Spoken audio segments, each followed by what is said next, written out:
It may be time for you to change your tyres. The tyres on your bandsaw, that is. And I have on this one. I changed them with urethane tyres. Yes, all around here there's these lovely rubbery tyres made of urethane. Now, your bandsaw, it may not be tracking properly. You're struggling to set your guides up, or you're struggling to actually cut a piece of wood straight.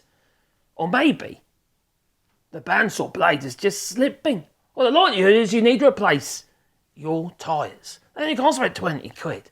And I've got a pair of urethane tyres, one on the top here and one in the bottom here, that I have. Definitely worth the investment, I would say. Toodaloo.